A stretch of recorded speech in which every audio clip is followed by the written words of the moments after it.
الرحيم، والصلاة والسلام على أشرف الأنبياء والمرسلين سيدنا محمد وعلى آله وصحبه أجمعين.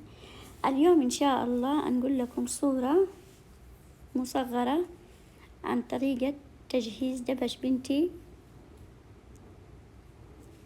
هنا بدأنا في الشنط، تطبيق وترتيب الملابس، كل مجموعة خاصة، القمصان، البيجامات، الفساتين، بلايز، كل مجموعة نحطها مع بعض ونربطها بشريطة بطريقة مرتبة.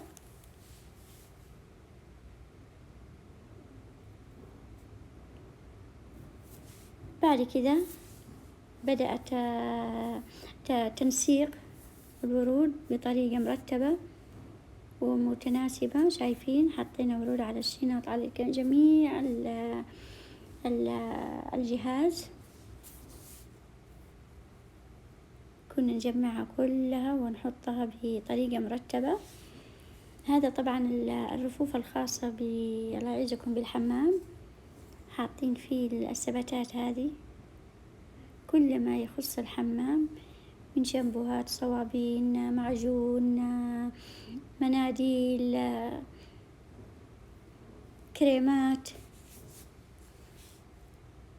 برضو التنسيق بنفس الطريقة، اخترنا اللون الموف مع السكري وأوراق ذهبية.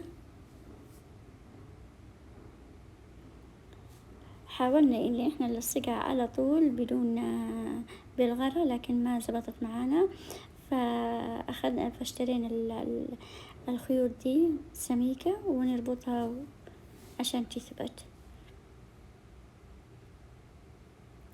هنا بدأنا الفرز كل نوعية لوحدها.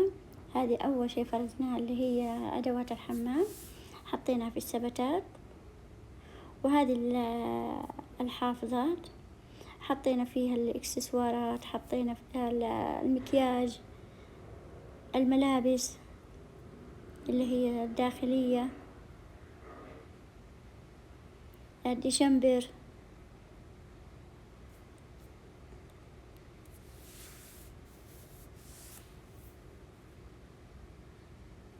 تكملة هذا. شوفوا خلاص الثباتات كلها عبيناها وغلفناها بالجبون.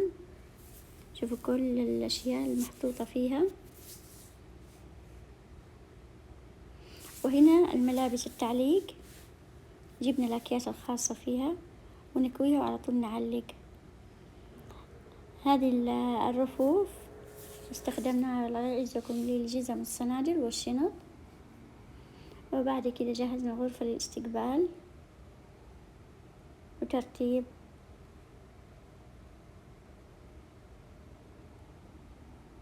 وإن شاء الله يكون عجبكم الفيديو، وإلى لقاء آخر، والسلام عليكم ورحمة الله وبركاته.